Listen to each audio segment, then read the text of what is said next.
In this video, we're going to look at finding probabilities from a normally distributed population. In order to do this, we're going to be looking at some z-scores that are going to create standard normal distributions, and then we're going to use a calculator, and then we're also going to be looking at z-scores to compare to two different outcomes. One of the things hopefully you saw in the last video was you cannot by hand compute different probabilities if it does not fall within a distinct standard deviation. So now what we're going to look at is how can we change that around so that we can now do it by hand using a table. So we're going to start looking at what is called z-distributions. You'll hear them called z-scores as well. So every normally distribution can be transformed into a standard normal distribution or a z-distribution.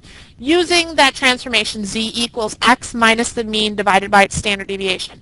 So what it's going to do is it's going to take every one of your values, which is x, subtract the mean, and then divide it by the standard deviation. That's going to give you what's that new z value. And for a z distribution, the mean ends up being 0, and the standard deviation ends up being 1. So we'll end up looking at it, if we were to graph it, it's going to start at 0, 1 standard deviation away will be a positive 1, and in the negative direction will be a negative 1. So z is normally distributed with, again, that mean of 0 and a standard deviation of 1. So we'll start looking at the probabilities for z distributions can be found using a standard normal distribution table. So I'll be able to go to a table. Before we had these wonderful graphing calculators, they had to figure it out somewhere, which is how these tables came up, and then also using a graphing calculator. Keep in mind your distribution tables may look different. Okay, those tables are not always going to be consistent, so you have to be able to read the table, which I'll kind of show you how to do with the one that we have. So what we're going to be looking at is our table is going to look like the following. Z is going to be continuous, so therefore we're going to be looking at the probability that Z is going to be less than or equal to A, which is the same as it being less than A. Whether it physically equals it or not, it doesn't matter because it is a continuous scenario. You're not going to all of a sudden have a bunch jump up at that next situation. The table in this curve helps us find the probability that z is less than or equal to a if a is greater than or equal to 0. So we'll be looking at the top half of our data. Keep in mind, if a is less than 0, we'll be using symmetry.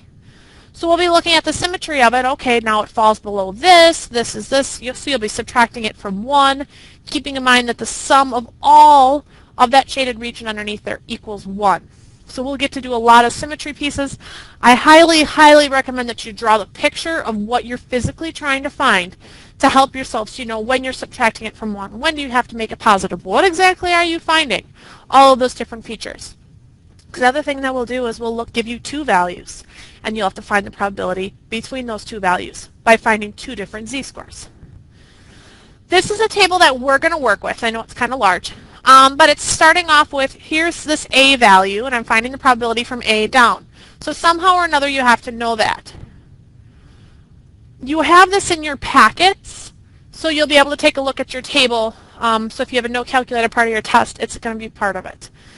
So what it talks about here, I know this is kind of small, but that left-hand side are all of the numbers. So if we're looking at 2 standard deviations away, 1 standard deviation away, that's what those numbers are. Because remember, a z-score is dealing with your mean being at 0 and a standard deviation being at 1.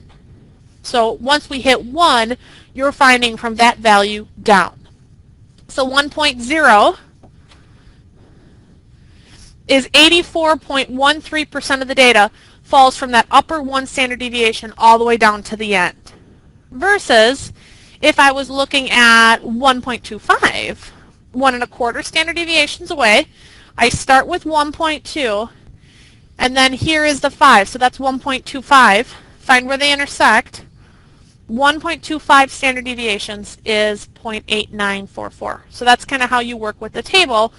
So then instead of having to physically use my calculator to come up with them, I am able to directly look on my table.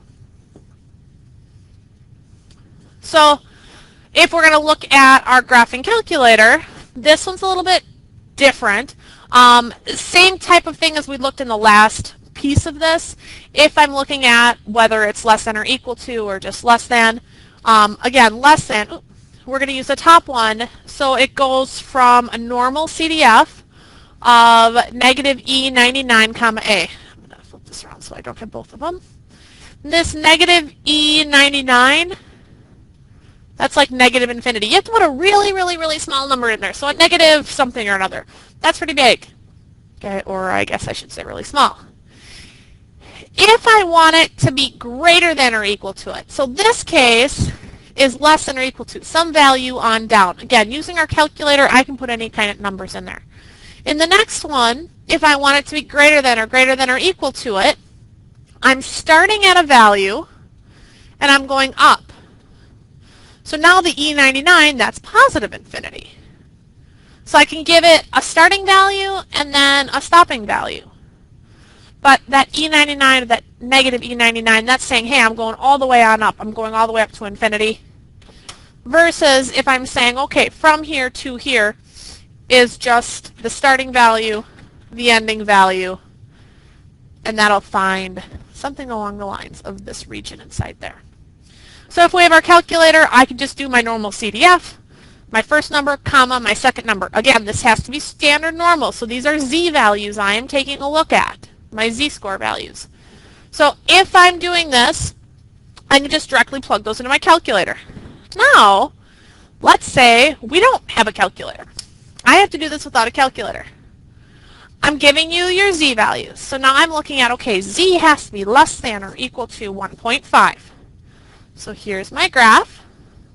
Here's my mean, 1 standard deviation away. Here's 1.5. So I'm finding from here down, which is perfect because that's exactly what my graph will spit out to me. So all I do is go to my graph and I find 1.5. And here's 1.5. It's 1.50 is 0.9332. So this probability is 93.3%. Falls from 1.5 standard deviations down. Now, the next one is talking about greater than. So now I'm starting at a value and going up. So now, if that's the case, I find my value. So here's my mean. It's at 0.84, so it's just under 1 standard deviation away on up. So I'm finding from there up, which is the same thing as taking the complement of from there down. Okay, that's part of the reason I take a look at the whole sum has to be 1. So what I have up here is the exact same statement as 1 minus the probability that Z is less than or equal to 0.84. So I find where the probability of Z is less than or equal to 0.84, going to my table, finding 0.84, here's 0.8, and then 0.4, find where they match up, 0.7995, and it's 1 minus 0.7, now I forgot what it was, 0.7995.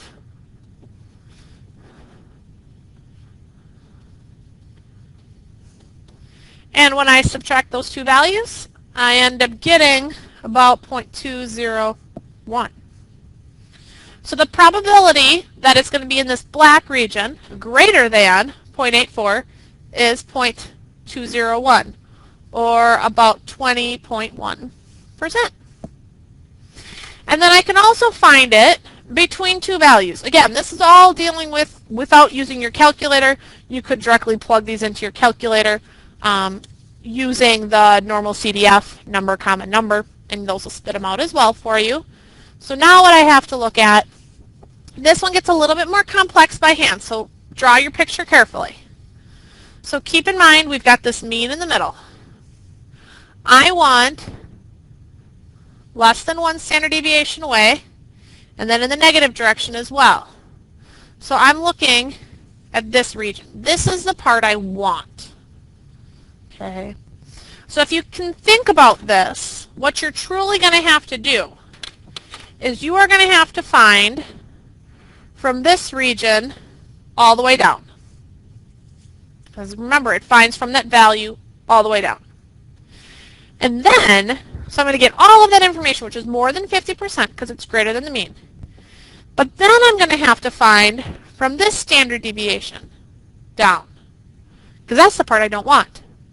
And I just want what's left. So I take the green arrow, find that probability, and then subtract my blue. So therefore, my green arrow is the probability that z is less than or equal to 0.67. And then I subtract the blue part, which is the probability that z is less than or equal to negative 0.41. So using that picture to kind of help figure out what you need. So when you punch, or when you look at your table for each of these values, to find the green part is very straightforward. It's 0.7486. And then I have to subtract the probability that z is less than or equal to negative 0.41. I don't have that on my table. So what I have to do instead is I have to find the complement of that. So I'm going to draw just that part as a new picture. So from negative 0.41 down is from here down, which is exactly the same thing as the complement from here down. The complement, because I'm finding the other end, because remember it's symmetrical. So at this point, this is negative 0.41, and at this red one, it's positive 0.41. And the complement, because it's finding the other half, I could take these two and reflect them around. So therefore, this is the same thing as subtracting the whole quantity of 1 minus the probability of z being less than or equal to a positive 0.41. Because again, that's this picture right here that we're looking at. So this part is still very straightforward. And then this is 1 minus, so if I look at 0.41 on my table, I get 0.6591. And when I do all that math, I get 40.8%. Please draw pictures if you have to use your table, if you cannot directly punch it into your calculator. The other thing is while you're still learning these, maybe you want to quickly just plug it into your calculator. Second distribution, normal CDF, number, comma, number, negative 0.41, comma, 0.67, and it will give you that value. Again, those being specifically z-scores. Now we're going to look at what these z-scores actually represent, or these z-values. So if z is 2.36, then it means z is 2.36 standard deviations to the right of the mean, because it's positive. However, if it's a negative, like negative 1.62, that's going to be 1.62 standard deviations to the left of the mean. Z-values are very useful when you're looking at two different sets of data, two different types of distributions, or even more. Because if you find where that standard deviation is, you can compare some information. So here's a direct example with this. Kelly scores a 73% in history, where the class mean was a 68% and the standard deviation was 10.2. In math, she scored a 66%, class mean was 62%, standard deviation was 6.8%. So you're seeing what percent of people fall within where. So we want to see in which subject did Kelly actually perform better compared to the rest of her classes. So if we're going to do this, and then we have to assume that these are normally distributed. So if we're going to do this, we are going to find our z-values. So to begin with, I'm just going to scroll down. We'll start with history. So we're going to have to find the z-value for history and the z-value for math and compare each of these individual cases. So we know where does she fall in relationship to the mean if we're comparing her to the rest of her class. So if we go back to when we took a look at what the formula is to find her z-score for history, we take her score, that's the x value, and subtract the mean, which was the 68. And then we divide it by the standard deviation, which is 10.2. So therefore, my z-value is 0.490. So she falls about 0.49 standard deviations above the mean. So she's above the mean and we know about where she falls above the mean. Now for math, for the z-score, again, we have to convert these to z-scores, so we're comparing apples to apples. In this class, her score was a 66%, and then we subtract the class mean, which is a 62%, and we divide it by the standard deviation, which is 6.8%. So when I do all of that, I end up getting a z-score of 0.588. So in this class, she was better in math compared to her classmates because she fell 0.588 standard deviations above the mean versus in history just falling a little bit below her math standard deviation. So it gives us two different cases, two very different scores.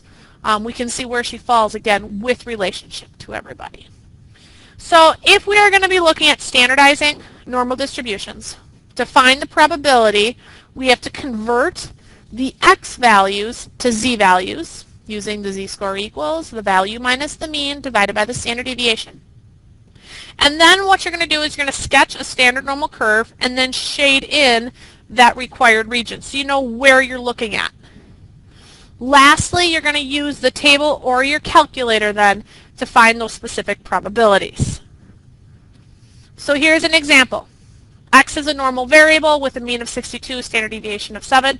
Without using your calculator, I want to find the probability that x is less than or equal to 69. And then for part B, I want to find falling within those two regions. So take a moment, pause this please, and calculate each of these pieces. Don't forget, z-scores first. I'm giving you x values. Z-scores first, and then take a look at your table. So in the first one, I took my value, subtracted the mean, divided by my standard deviation. My z-score is actually 1. So now I want the probability then that z is less than or equal to 1. This is what I'm going to look for in my table. And when I look in my table, I get 84.1%. Okay, again, drawing that picture. Mean is at 0. It's from 1 down. Next one for part B, I'm finding in between two values. So very similar setup. Finding my z-score. So when I convert each of those values, the min and max value, into my z's, z has to be greater than or equal to negative 0.5, but less than or equal to 1.4.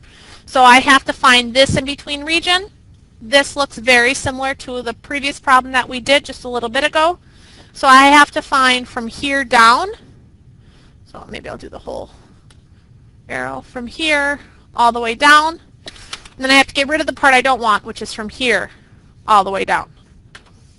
So therefore, it's the probability that z is less than or equal to 1.4 minus the probability that z is less than or equal to negative 0.5. Looking at your table, this is 0.9192 minus, remembering that this is the same thing as the probability of 1 minus the probability, because it's a negative value, 1 minus the probability that z is less than or equal to a positive 0.5. And then that ends up being 1 minus 0.9615. And this is 0.9192. So 0.611. So with each of these scenarios, this probability falling within these regions is more than 50%, so 61%. And the one above was from 1 standard deviation down, which hopefully makes sense. Halfway is 50%, plus that additional 34% gives us both of these individual values. So again, using this table is going to be really important, making sure that you can find each of your values. It does go quite a bit up. It goes to 3.59, just under 3.6. So with all of this information here, you should now be able to find all probabilities if it's normally distributed, using those z-scores, creating a standard normal distribution, using your calculator, and then also looking at your z-score from your table.